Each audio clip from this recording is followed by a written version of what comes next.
Alpine Liquid Fertilizers is your full season crop fertility specialist from start to finish. Visit alpinepfl.com for more.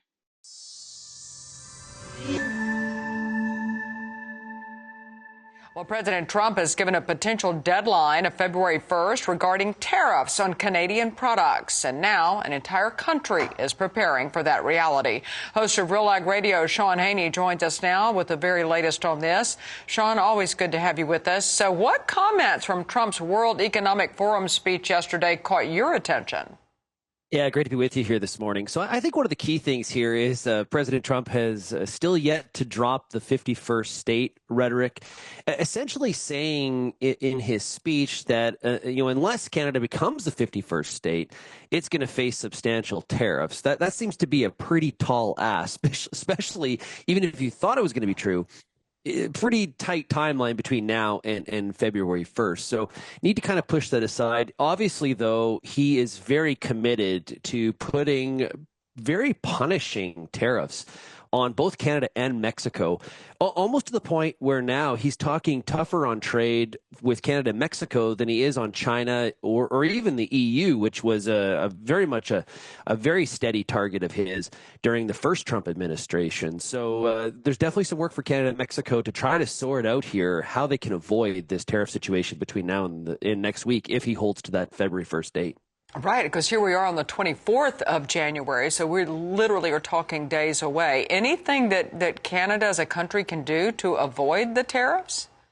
Well, this is the thing. It is a little bit of a moving target, to be honest with you. Initially, when this whole topic came up before Christmas time, it was about illegal drugs, illegal immigrants. Canada is committed, I think it's like $1.3 billion to increase border security. It hasn't changed anything in terms of the tariff rhetoric. So it makes you believe, Canada should be increasing their border security. I'm not saying they shouldn't, but it hasn't exactly alleviated some of the pressure. I think just the threat of tariffs and the constant, like, I may, I might, I could, is really unsettling for both Canada and Mexico. But I think it has the country really wondering what exactly it needs to do. If you look at the current purchasing of agriculture and agri-food products, the average Canadian consumes about $722 US a year of US ag products. If you look in the reverse, the American population per capita only consumes about 122. Pretty substantial difference. And that speaks to the fact when you look at this in aggregate, you got one country with 380 million people and another with 40 million. It's pretty hard for those numbers to equal. Right, it certainly is. And so how is the rumored Ontario election connected to the threat of tariffs? Any connection there? Oh, absolutely. So what we're expecting next Wednesday is Ontario Premier Doug Ford to announce that they are going to have an election in Ontario.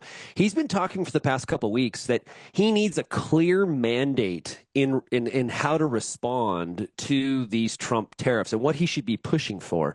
Now, he already has a majority government. There's definitely some political opportunism happening here for sure. We've also seen Danielle Smith, Premier of Alberta, really speaking out and trying to push that there needs to be, we're really reliant on the U.S. market for Canadian oil exports, and we need to have more pipelines going just amongst the country itself.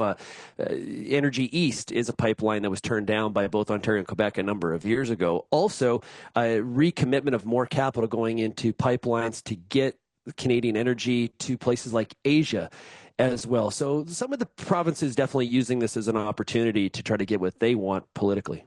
Yeah, it definitely is. That's host of Real Ag Radio, Shaun Haney. Appreciate your time today. And you can catch Shaun on his show, Real Ag Radio, which airs at 4:30 p.m. Eastern weekdays on Rural Radio, Channel 147 on Sirius XM. And we will talk with him again on Market Day Report come Monday.